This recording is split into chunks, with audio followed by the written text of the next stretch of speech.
오늘 새해 첫 주일인데 새해 첫 주일을 지키는 여러분들에게 오늘 하나님께서 특별한 은혜 주시기를 주님의 이름으로 축복합니다.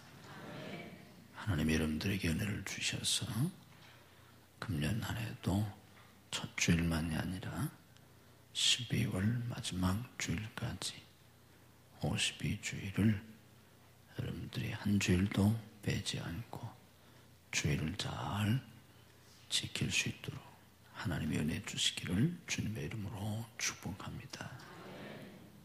그러려면 하나님이 여러분들에게 믿음을 주셔야 하고 건강을 주셔야 하고 여러분의 환경을 열어주셔야 합니다. 우리 하나님께서 여러분들이 주일을 지키는데 어려움이 없도록 영육간에 그런 은혜를 한 해 동안 베풀어 주시기를 주님의 이름으로 축복합니다. 또 나와서 예배를 드릴 때 여러분들이 진리와 성령으로 예배를 드려야 합니다. 육적으로 형식적으로 예배 드리면 아무 의미가 없습니다. 그래서 여러분들이 주일마다 신령과 진정으로 진리와 영으로 예배 드릴 수 있도록 하나님의 은혜 주시기를 주님의 이름으로 축복합니다. 여러분의 마음을 열고 눈을 열고 귀를 열고 영을 여셔서 찬양하고 기도하고 말씀을 들어야 합니다. 하나님이 여러분에게 은혜를 주셔야 마음이 열리고 귀가 열리고 눈이 열리고 여러분의 영이 열리게 됩니다. 우리 주님께서 금년 첫 주부터 여러분들에게 그런 은혜를 주시기를 주님의 이름으로 축복합니다. 금년 우리 교회에 주신 말씀이 감사하라는 말씀입니다. 우리 함께 저를 따라서 하겠습니다. 감사하라. 왜 감사해야 하냐면 따라서 하십시다. 감사는 은혜의 응답이요 믿음의 고백이요 축복의 열쇠요 행복의 비결이다. 아멘.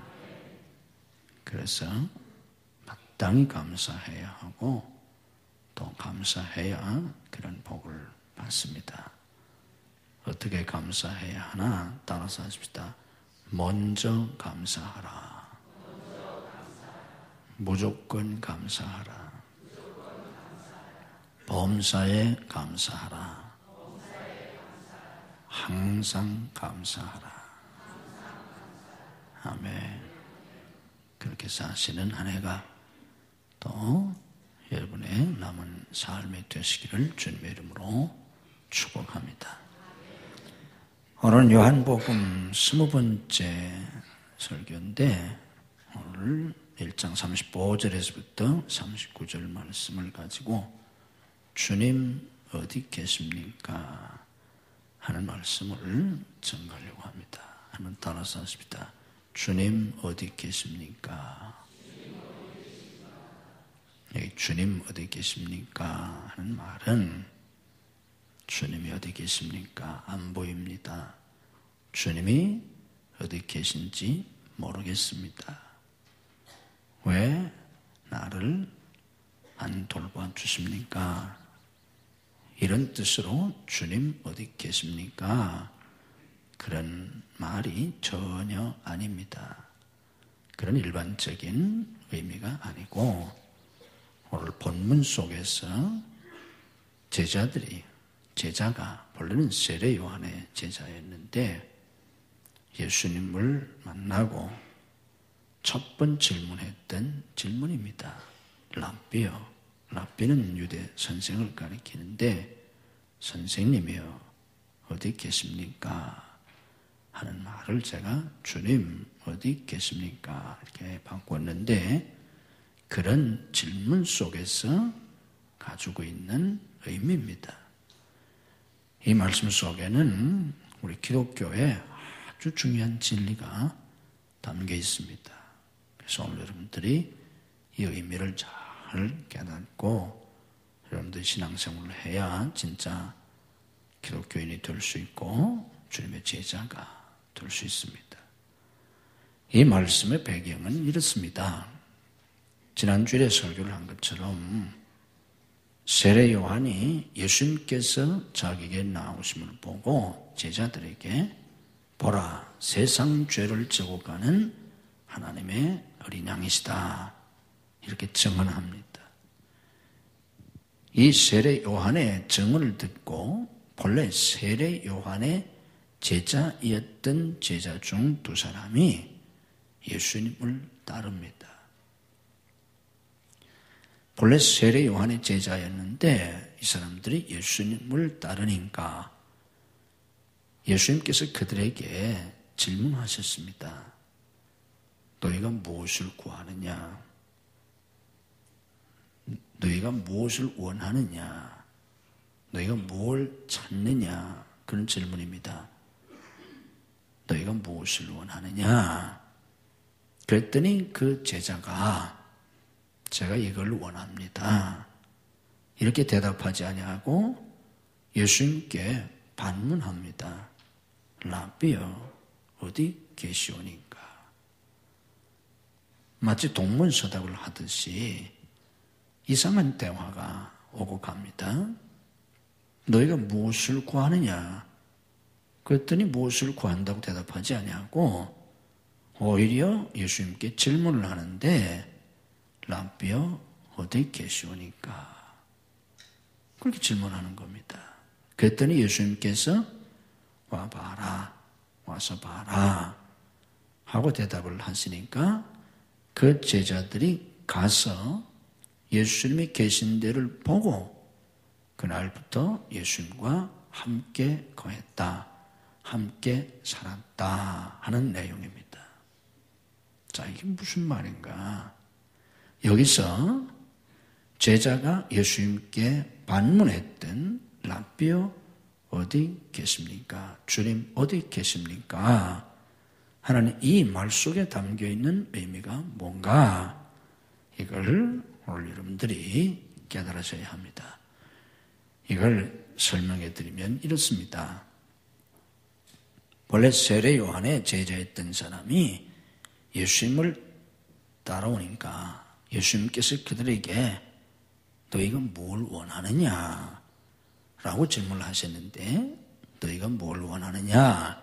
하는 이 질문은 그때 당시에 세상 사람들이 또 오늘도 마찬가지입니다. 하나님 앞에 나오는 사람들이, 예수님 앞에 나오는 사람들이, 교회에 나오는 사람들이 보편적으로 구하는 겁니다. 왜 하나님 앞에 나오나? 왜 하나님을 믿나? 왜 예수님 앞에 나왔나? 복음서 당시에 수많은 사람들이 예수님 앞에 나왔는데 그들이 왜 왔나? 또 오늘도 교회에 나오는 사람들은 왜 오나? 왜 와요? 뭔가 원하는 게 있기 때문이에요. 원하는 게 있어서. 그게 일반적인 사람들의 마음가짐입니다. 그래서 예수님이 그걸 대변해서 질문하시는 거예요. 너희가 뭘 원하느냐? 사람들이 하나님 앞에 나와 원하는 게 있잖아요. 그 원하는 게 뭐예요? 뻔합니다. 사람들이 하나님 앞에 원하는 건 결국은 두 가지예요. 하나는 문제 해결. 여러 가지 문제가 있으니까. 예수님 계실 때 예수님 앞에 나왔던 사람, 또 예수님 앞에 데리고 온 사람 다 문제 때문에 왔어요. 병에 걸려서, 죽을 병에 걸려서, 심지어는 죽어서, 또 귀신 들려서, 또 이런저런 문제가 있기 때문에 그 문제를 해결해 달라고 예수님 앞에 왔던 게 아닙니까? 오늘도 마찬가지예요. 왜 하나님 앞에 나오나? 왜 예수님을 믿으려고 하나? 왜 교회에 나오나? 문제를 해결하려고. 그 문제가 자기 건강의 문제든지 아니면 자녀의 문제든지 무슨 직장의 문제든지 사업의 문제든지 부부간의 문제든지 어떤 문제든지 간에 그 문제를 해결하려고 그래서 나오는 겁니다. 또 사람들이 원하는 게 뭐냐고 하면 소원 성취예요. 자기가 원하는 소원이 있어요. 그것이 어떤 소원이든 자기에게 관한, 자기 자식들에게 관한 그 소원이 있지 않습니까? 그래서 그 소원을 이루려고 하나님 앞에 나오는 겁니다. 그래서 예수 믿는 거예요. 교회 나오는 거예요. 이게 다 너희가 무엇을 원하느냐 하는 예수님의 질문 속에 포함되어 있는 내용입니다. 사람들이 다 그래서 나오는 거니까. 그래서 세례 요한의 제자들이었다가 예수님을 따르는 그 사람들에게 주님이 똑같이 물으시는 거예요. 너희가 무엇을 구하느냐? 뭘 원하느냐? 너희가 뭘 원해서 나를 따르려고 하느냐? 그 얘기입니다. 자, 그때 놀랍게, 이건 정말 놀라운 일인데, 그때 제자가, 이 세례 요한의 제자예요. 이 제자가 주님께 질문하는 질문이 라비요, 어디 계시오니까? 이 질문이에요. 선생님, 어디 계십니까? 여기 어디 계십니까? 하는 말은 좀 더 정확히 쉽게 번역을 하면 어디에 머물고 계십니까? 어디에 사십니까? 그런 질문이에요. 자, 여러분들이 감을 좀 잡으실 수 있으면 좋은데 너희가 무엇을 원하느냐? 하고 예수님이 질문했더니 선생님, 어디 사십니까? 반문하는 거예요. 왜 이런 질문을 했을까요? 이 질문 속에 담겨 있는 중요한 의미가, 중요한 진리가 뭡니까? 아주 중요해요. 그냥 성경을 그냥 읽으면 그냥 전혀 알지 못하고 넘어가지만 이 속에 담겨 있는 의미를 깨달으면 이 속에 굉장히 중요한 진리가 있어요. 너희가 무엇을 원하느냐? 그랬더니 제가 이걸 원합니다.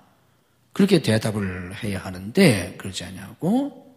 라비요, 선생님 어디 사십니까?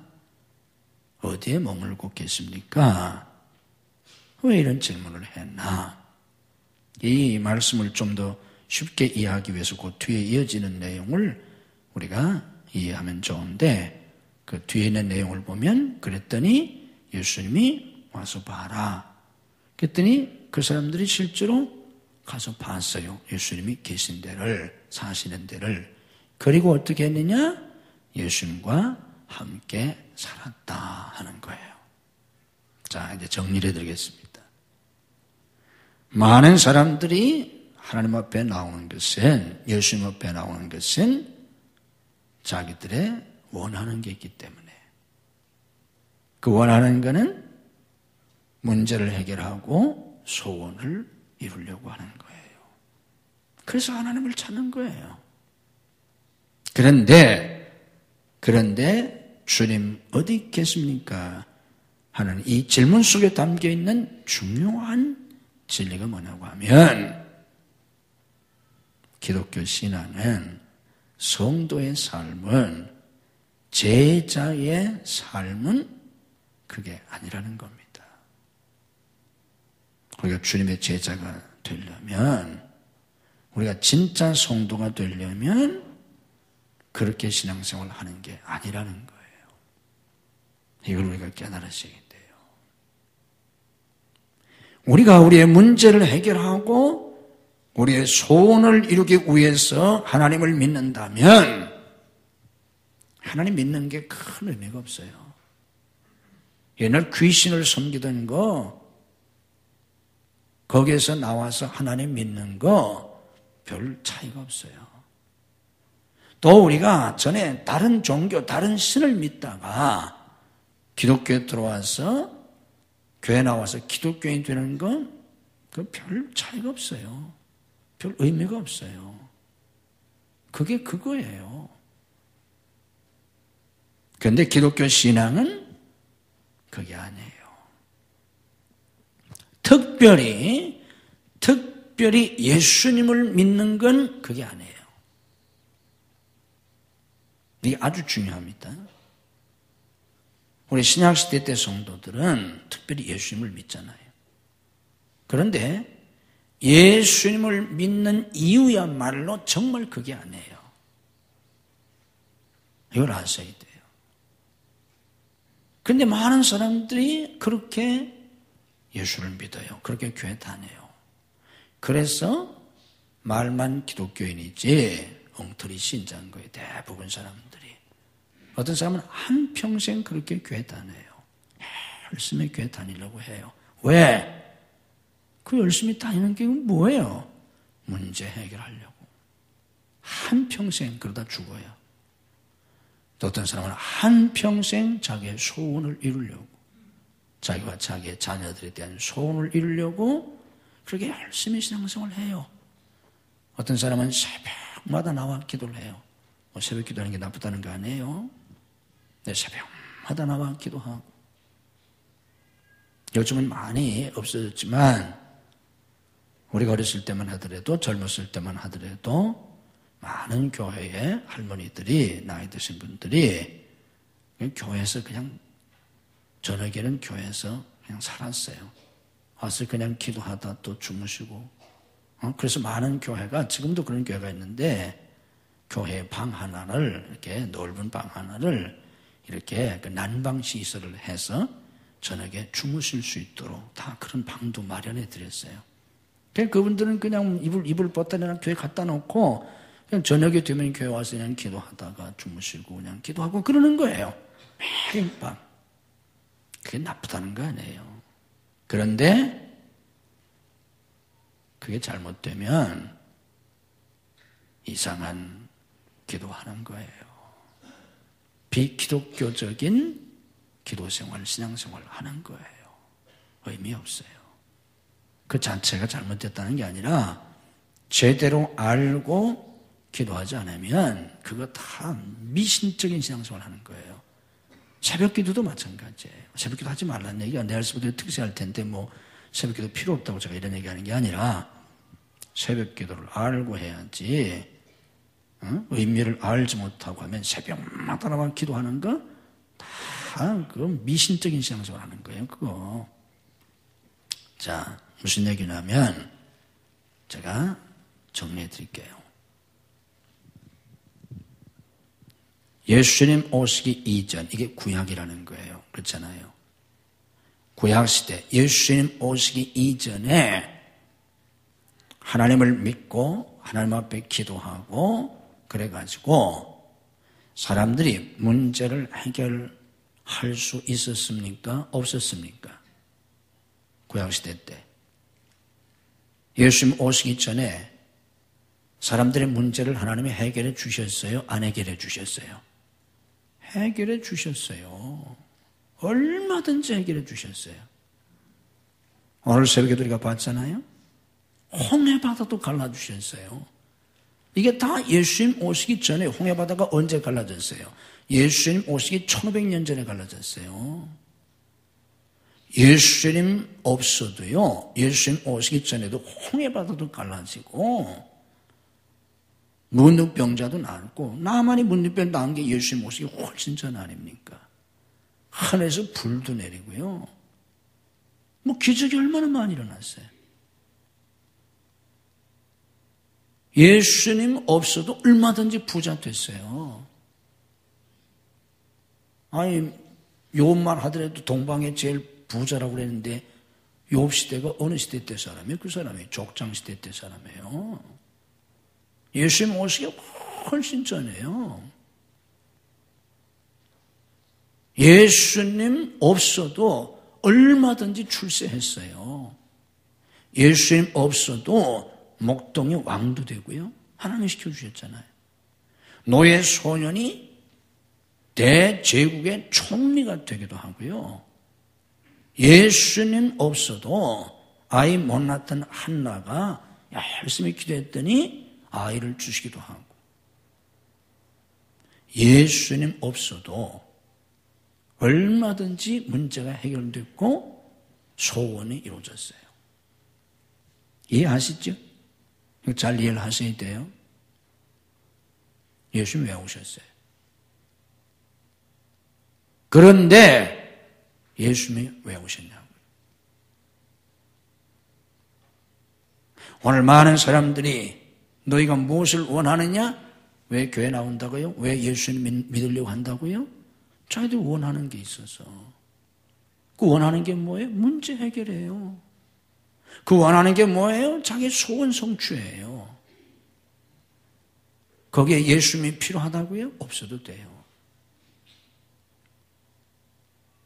예수님 없어도 구약시대 때도 얼마든지 그거 이루어졌어요. 심지어는 잘하면요 귀신 선교도 돼요. 귀신 선교도요 이루어질 수 있어요. 우리 기독교 안에만 기적이 있다고요? 천만의 말씀이에요. 귀신 선교도 얼마든지 기적이 일어나고요. 타종교에도 얼마든지 기적이 있어요. 우리가 그걸 부인하려고 해서 그렇지? 아닙니다. 그것만이라면 예수 믿을 필요 없어요. 구약시대 때 얼마든지 이루어졌잖아요.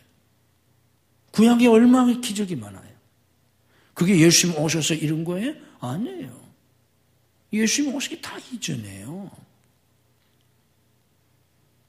예수님 왜 오신 거예요?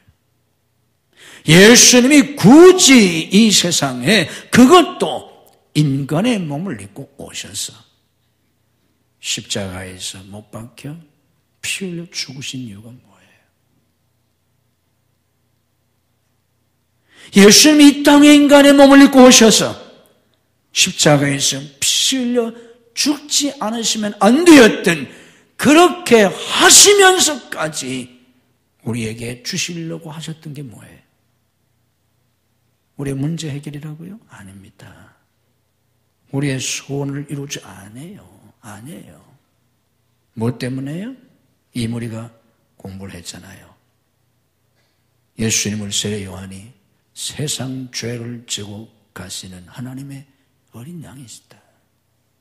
왜 예수님이 오셨다고요? 왜 십자가에서 죽으셨다고요? 우리의 죄를 사해 주시려고. 그럼 우리의 죄를 다 씻어주셔서 뭐 하려고요? 하나님의 자녀가 되어서 예수님의 피로 죄 사함 받고 하나님의 생명을 받아서 하나님의 자녀가 되게 하시려고. 그 요한복음 이미 공부했지만 요한복음 서두에서 가르쳐 주잖아요. 영접하는 자 곧 그 이름을 믿는 자들에게는 하나님의 자녀가 될 권세를 주신다. 그래서 뭘 어떻게 하시려고? 그렇게까지 하셔서 하나님의 자녀가 되게 하셔서 뭐 하려고? 뭐 하려고요? 부자 되게 하시려고? 왕 되게 하시려고? 아니에요. 부자 되는 거 예수님 없어도 얼마든지 될 수 있고요. 하나님 안 믿어도 부자 돼요. 다 되는 건 아니지만 되는 사람. 세상에 부자들이 하나님 믿어서 부자 됐어요? 예수 믿어서 부자 됐어요? 지금 우리나라 재벌들이 예수 믿어요? 예수 믿어서 부자 됐습니까? 이 씨나 정 씨나? 무슨 씨나? 아니에요. 그 사람들이 예수 안 믿었어요. 외국 재벌들도 마찬가지예요. 하나님 안 믿어도 재벌 될 수 있어요. 대통령들이 다 뭐 예수 믿어서 대통령 왕 돼요? 외국 왕 중에 대통령 뭐 예수 믿는 사람 얼마나 돼요? 안 믿어요.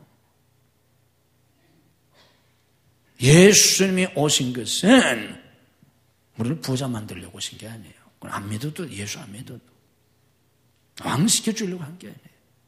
왜 오셨다고요?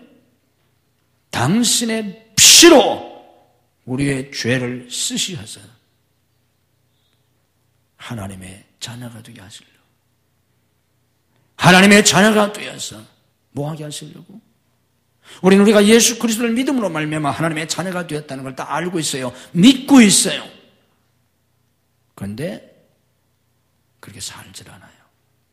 하나님의 자녀가 되어서 뭐 하려고 하는 거예요? 뭐 하려고? 하나님의 자녀가 된 목적이 뭐예요? 예수님이 하나님의 자녀를 만들어주신 목적이 뭐예요? 하나님과 함께 살게 하시려고.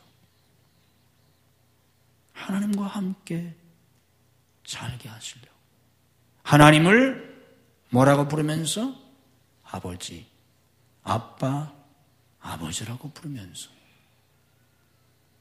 하나님을 어린애들이 자기 아버지를 아빠라고 부르듯이 예수님의 피로 구원받은 성도들이 하나님을 아빠라고 부르면서 하나님과 함께 살게 하시려고. 아멘. 이게 기독교예요. 이게 예수님이 이 세상에 오신 목적이에요. 이게 예수님이 십자가에서 죽으신 이유예요. 신앙생활은 하나님께 무엇을 받으려고 하는 게 아니에요. 하나님께 무엇을 받아서 살려고 하는 게 아닙니다. 하나님과 함께 사는 거예요. 예수님과 함께 사는 겁니다. 와서 봐라! 가서 보고서는 그날부터 예수님과 함께 살았더라. 이게 제자라는 거예요. 우리가 예수 믿는 목적이 뭡니까? 교회 나오는 목적이 뭐예요? 귀신 섬기다가 보니까 귀신 별 효력이 없어. 다른 종교하다가 그 종교도 믿어보니까 별 효력이 없어. 그래서 제일 능력이 많은 기독교의 신을 믿어가지고 그 기독교의 신의 도움을 입어서 내 문제를 해결하고 내 소원을 이루려고요? 안 해요. 그럼 기독교에 오는 이유가 없어요. 거기나 그거나 다 비슷해요. 그게 아니에요. 예수님이 이 땅에 오신 것은 당신의 피로 우리의 죄를 씻으셔서 새 생명을 얻고 거듭나게 하셔서 예수님이 우리와 함께 사시려고, 좀 더 정확하게 말하면 우리를 그리스도의 신부로 만드시려고 예수님이 이 세상에 오신 겁니다. 아멘. 우리를 그리스도의 신부로 만드시려고.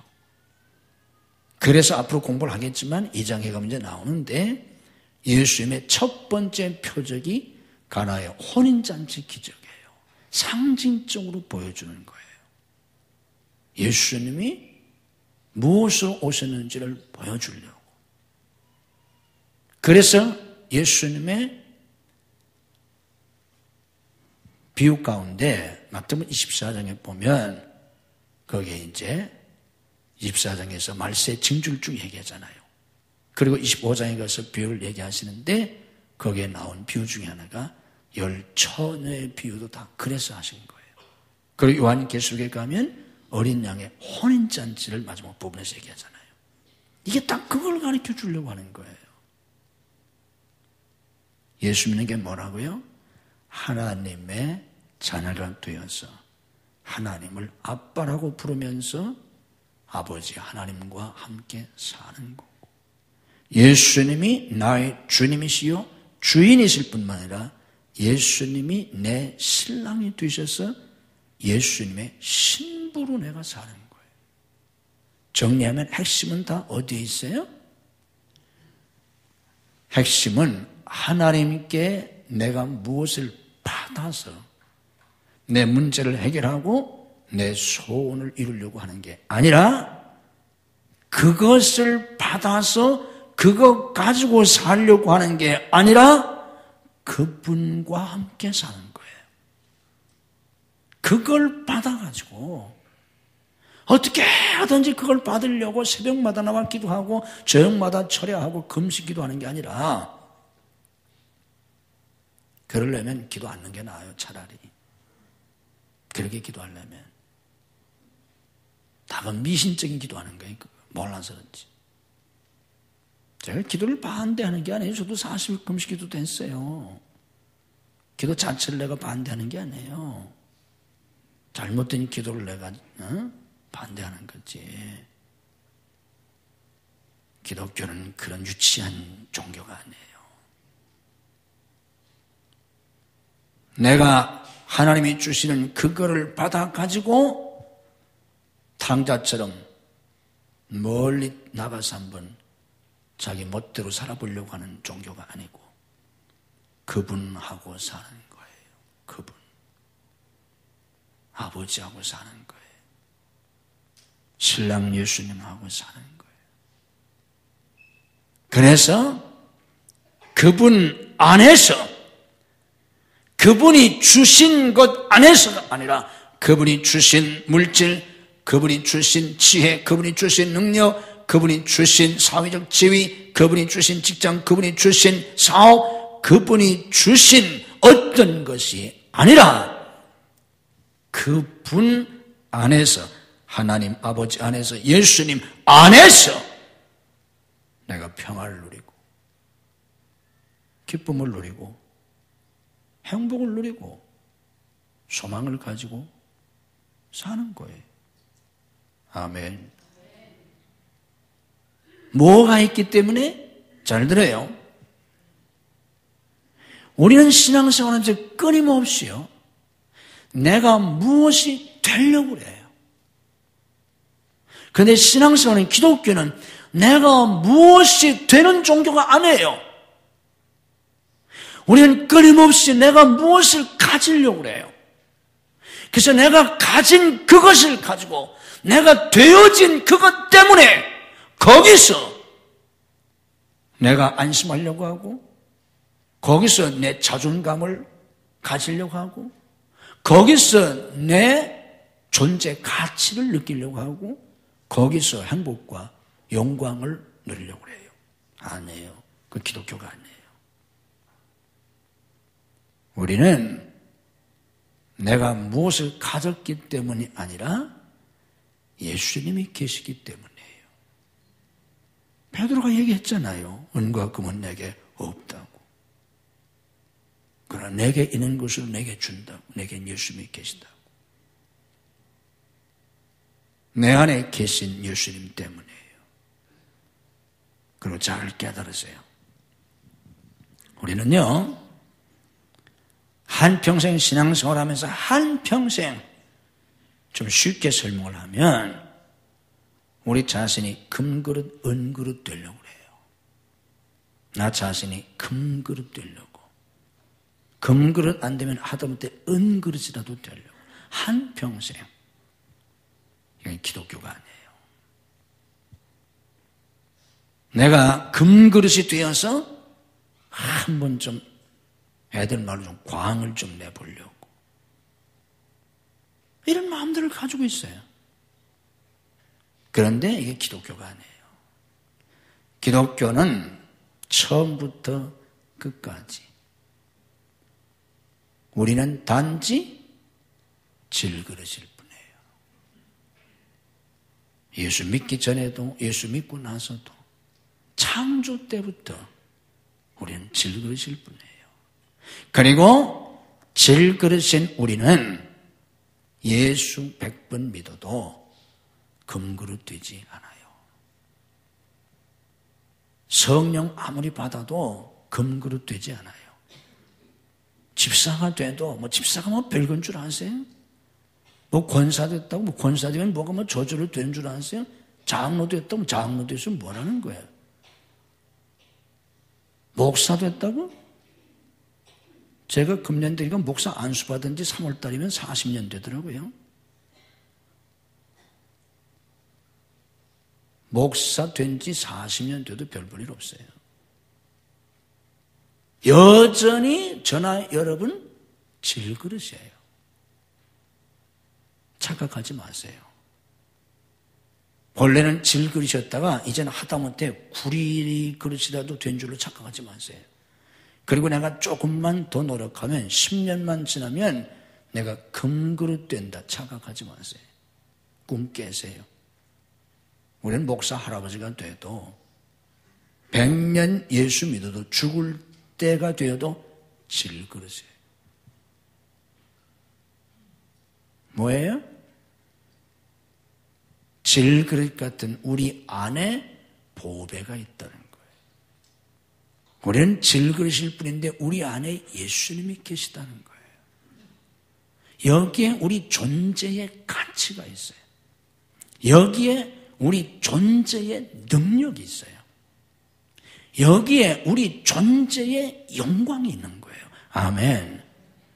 그런데 이걸 깨닫지 못하고 우리 스스로 금그릇이 되어서 자기 자신이 무언가 되어짐으로 거기에서 존재 가치를 찾으려고 그래요. 거기에서 자기의 능력을 찾으려고 그래요. 죽을 때까지 해봐야 없어요. 우리는 질그릇입니다. 우리의 보배는 오직 예수님이세요. 내 능력이 어디가 있어요? 내 능력은 예수님 뿐이에요. 내 영광이 어디 있어요? 죄뿐인 인간이 내 영광은 오직 예수님께 있어요. 이게 신앙생활이에요. 그래서 나는 죽고 예수님이 사시는 삶이에요. 내가 신앙생활을 하면 할수록 질그릇이 금그릇, 은그릇 되는 게 아니라 자기 자신이 정말 아무 보잘것없는, 힘도 없고 아무 보잘것도 쓸모없는 질그릇이라는 걸 깨달아가는 과정이고, 그걸 깨닫고 또 깨닫고, 그러면서 반면에 내 안에 계신 보배로운 예수님, 이 예수님이 내 생명이요, 내 소망이요, 능력이요, 내 영광이요, 내 모든 것이 되심을 깨달아가는 것이고, 그럴수록 내 삶 속에 예수님이 나타나세요. 진짜 나타나세요. 아멘. 신앙생활은 자기 성취의 과정이 아니에요. 자기 개발의 과정도 아니에요. 그럼 예수 왜 믿어요? 예수 믿을 필요가 없어요. 나는 죽고 예수님이 사시는 거예요. 예수님이 나타나시는 삶이에요. 예수님이 역사해 주시는 삶이에요. 주님과 함께 내가 살 때 주님이 나를 보호해 주시고, 주님이 나를 인도해 주시고, 주님이 때마다 일마다 역사해 주시는 겁니다. 이게 주님 어디 계십니까? 하는 질문 속에 담고 있는 진리예요. 너희가 무엇을 원하느냐? 그건 육적 인간들이 하나님 앞에 원하는 내용이고, 제자가 예수님께 물은 랍비여 어디 계십니까? 어디 살고 계십니까? 하는 질문은 가서 그분을 알고 그분과 함께 살겠다는 얘기예요. 이게 신앙생활입니다. 새해부터 여러분들이 그런 삶을 사시기를 주님의 이름으로 축복합니다. 그러려면 자신을 부인해야 돼요. 자기의 부족함과 연약함, 죄악성을 뼈저리게 깨닫고 자신을 부인하고 주님을 의지해야 돼요. 주님께 맡겨야 돼요. 주님께 순종해야 돼요. 철저히 주님을 신뢰하고 살아야 돼요. 가장 중요한 건 주님을 사랑하는 거예요. 주님을 사랑하지 않고 어떻게 주님하고 살겠어요? 사랑하는 성도 여러분, 오늘 교인들의 비극은 문제가 많다는 게 절대 아니에요. 문제 많으면 어때요? 문제가 많으면 하나님의 기적도 더 많을 텐데. 오늘 여러분의 삶의 불행은 문제가 아닙니다. 여러분의 연약함도 아니에요. 못 가진 것도 아니에요. 여러분이 하나님을 믿지 못한다는 거예요. 예수님을 신뢰하지 않는다는 거예요. 오늘 새벽에도 본 것처럼 모세처럼 하나님을 신뢰할 수 있다면 홍해바다 앞에서도 두려울 게 하나도 없는데 하나님을 믿지 못한다는 거예요. 오늘 우리의 비극은 어디에 있는가 하면 하나님을 사랑하지 않는다는 거예요. 예수님을 사랑하지 않는다는 거예요. 많은 사람들은 하나님 그분 자신에게는 관심도 없어요. 관심도 없어요. 하나님을 사랑해야 되는데 성경이 말씀하는 것처럼 마음을 다하고 뜻을 다하고 힘을 다해서 목숨을 다해서 하나님을 사랑해야 되는데 하나님을 사랑하지 않아요. 관심도 없어요. 단지 하나님을 왜 필요로 합니까? 내가 사랑하는 이걸 위해서, 내가 사랑하는 이걸 위해서 하나님 도와달라는 거예요. 축복해 달라는 거예요. 내가 사랑하는 이걸 위해서. 내가 사랑하는 자가 병들었나이다.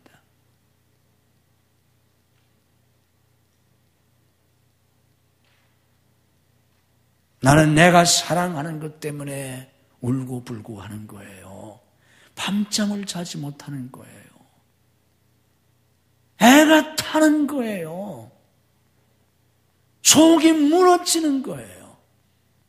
마음이 갈갈이 찢겨지는 거예요. 하늘이 무너지는 것 같고 땅이 꺼진 것 같은 거예요. 무엇 때문에? 내가 사랑하는 것, 그것, 사랑하는 사람, 내가 사랑하는 것들 때문에, 그것 때문에. 그래서 하나님 도와달라는 거예요. 살려달라는 거예요. 내 자식을 위해서, 내 남편을 위해서, 아내를 위해서, 자기 자신을 위해서, 내 직장을 위해서, 내 사업을 위해서 저같이 이렇게 목회하는 이런 사람들은 내 목회사역이나 하나님의 일을 위해서 온통 관심과 사랑은 이거예요. 하나님 여기에 은혜를 달라는 거예요. 저분에게는 관심이 없어요.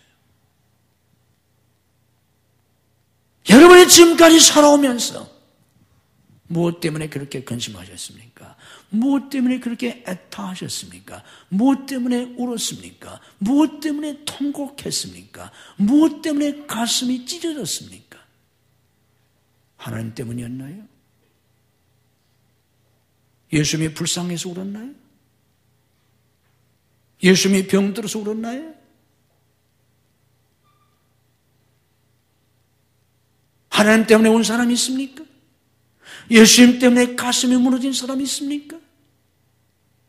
아니에요. 다 내가 사랑하는 것들 때문에, 내가 사랑하는 사람들 때문에, 내가 사랑하는 것들 때문에 우리는 그렇게 울었고 답답했고 가슴이 찢어졌고 그렇게 두려웠던 거예요.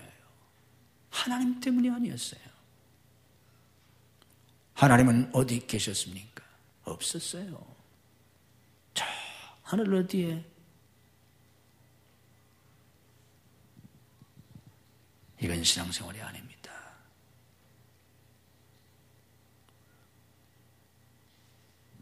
이 새해에 하나님이 저와 여러분에게 은혜를 주셔서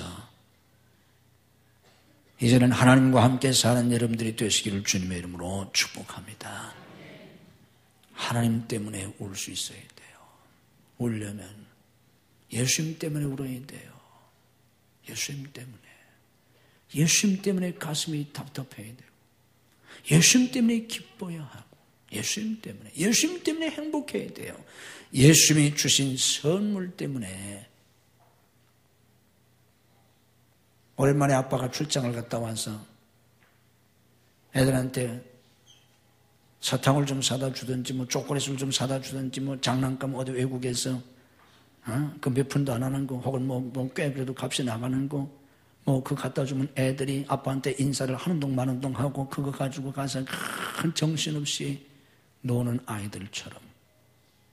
이게 철없는 애들이라는 거예요. 몇 주 만에, 혹은 며칠 만에, 혹은 몇 주 만에, 혹은 몇 달 만에 온 아빠한테는 관심도 없어요. 그거 가지고 와서 정신없이 노는 아이들처럼 우리는 하나님 아버지에게는 관심이 없어요. 예수님에게는 관심이 없어요. 그분은 멀리 떨어져 계세요. 멀리 떨어져서 우리를 바라보고 계세요. 멀리서 기다리고 계세요. 애들 키워놔서 시집가고 장가가면 시골에 계신 부모님 관심도 없어요. 전화도 안 해요.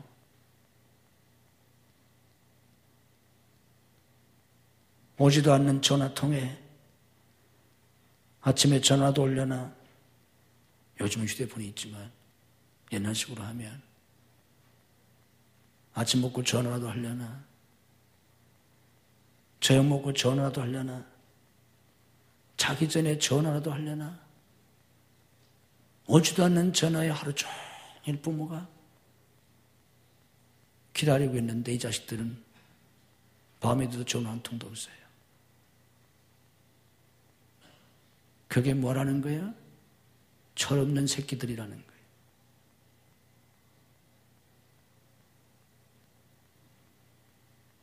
우리가 하나님 아버지 앞에 그렇게 하지 않나요? 그렇게 살지 않나요? 이게 아니라는 거예요.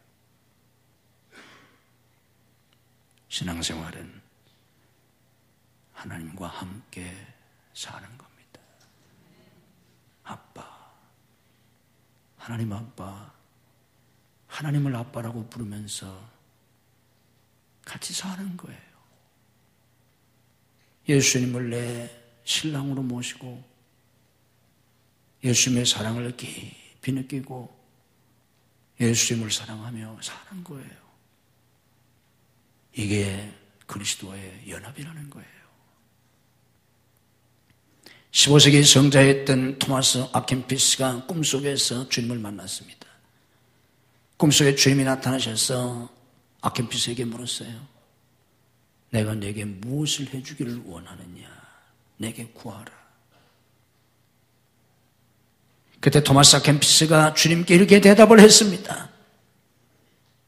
주님이 내게 계신데 제가 무엇을 더 원하겠습니까? 저는 주님으로 만족합니다. 내게 주님이 계신데 제가 무엇을 더 원할 게 있겠습니까? 저는 주님으로 족합니다.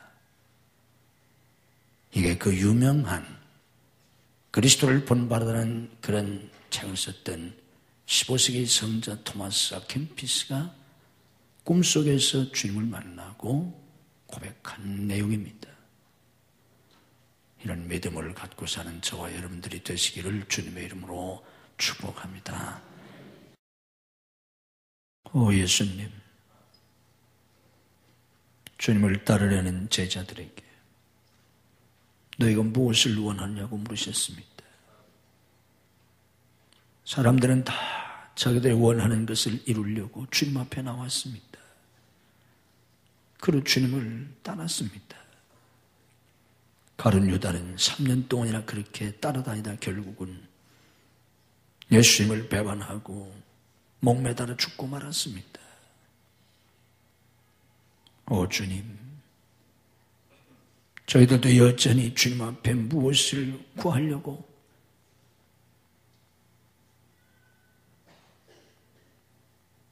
주님을 따랐지 않사옵나이까? 오 주님, 이런 육신적이고 자기중심적이고 세상적이고 불신앙적인 삶을 이제 청산하기를 원합니다. 여기에서 벗어나기를 원합니다. 그래서 주님과 함께 살기를 원합니다. 내가 사랑하는 사람들, 내가 사랑했던 것들, 내가 갖고 싶은 것들, 내가 되고 싶었던 것들, 내가 이루고 싶었던 것들 때문에 하나님의 도우심을 구하고 하나님의 능력을 구하고 하나님의 기적을 구하고 하나님의 축복을 구하면서 하나님 자신에게는 관심도 없고 예수님에게는 마음조차 두지 않았던 우리의 탐욕과 우리의 이기심과 우리의 죄악을 용서하시옵소서. 십자가에서 생명까지 버리시면서 하나님의 자녀가 되어 하나님과 함께 살 길을 열어주신 예수님, 장녀처럼 더럽고 추한 저희들을 주님의 피로 쓰시셔서 주님의 신부로 만들어주신 주 예수님, 이제는 주님의 신부로 살아갈 수 있게 하시옵소서. 주님의 사랑을 깊이 깨닫고 내 생명보다 더 주님을 사랑하며 살아갈 수 있게 하시옵소서. 내가 사랑했던 것들 때문에 주님을 이용하는 자가 아니라 주님을 사랑할 수 있게 하시옵소서. 바울 사도가 세상의 모든 것들을 배설물처럼 버리고 오직 그리스도를 붙잡았던 것처럼 주님을 붙잡게 하시옵소서. 질그리 같은 내 속에 주님이 계시기 때문에, 주님 때문에 내 존재에 의미가 있고 가치가 있고 영광이 있음을 알게 하시옵소서. 주님이 내 안에 계신데 내가 더 무엇을 원하리인가? 내가 무엇을 소유해서가 아니라 주님이 계시기 때문에, 내가 무엇이 되었기 때문이 아니라 내 안에 예수님이 계시기 때문에 더 없는 행복과 영광을 느낄 수 있게 해 주시옵소서. 이제는 내가 사는 것이 아니라 주님이 사시게 하시옵소서. 때마다 일마다 주님이 나타나시고 주님이 역사해 주시는 그 신비하고 황홀한 감격 속에 살아갈 수 있는 저희들이 되게 해 주옵소서. 새해 첫 주일 아버지 앞에 예배드린 저희 모두의 심령을 주님의 피로 씻어주시고 우리의 모든 거짓과 탐욕과 우리의 불의와 우리의 모든 나태와 이기심과 우리의 모든 두려움과 근심과 낙심과 절망과 슬픔과 분노와 우리의 원망과 불평과 우리의 모든 상처들을 주님이 다 씻어 주시옵소서. 예수님의 이름으로 다 치유될지어다. 성령으로 채워 주시옵소서. 믿음과 사랑으로 채워 주시옵소서. 소망으로 채워 주시옵소서. 우리의 심령을 뜨겁게 해 주시옵소서. 하나님, 오늘 예배하는 성도들의 머리 위에 주님이 안수하시고 하늘의 빛을 비춰 주시옵소서.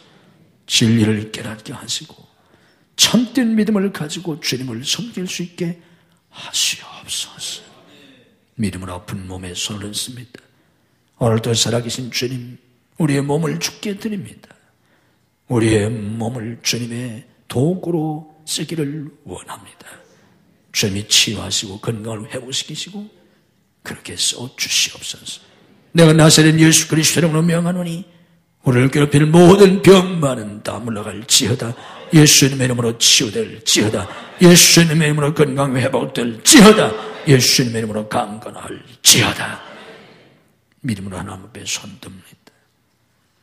내가 붙잡고 있던 거 다 내려놓고 빈손으로 하나님 손에 잡히기를 원합니다. 붙잡아 주시옵소서. 피 묻은 손으로 붙잡아 주시옵소서. 부활의 손으로 붙잡아 주시옵소서. 주님이 인도해 주시옵소서. 역사해 주시옵소서. 주님의 이름으로 승리하게 하시옵소서. 주님의 이름으로 형통하게 하시옵소서. 우리의 삶이 하나님의 기쁨이 되게 하시옵소서.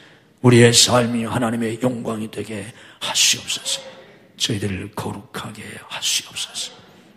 가정마다 속히 인가도 지켜주시고 행복한 가정, 행복한 부부들이 되게 하시옵소서. 믿음의 가정을 만들어 주시옵소서. 믿음의 자녀들이 되게 하시옵소서.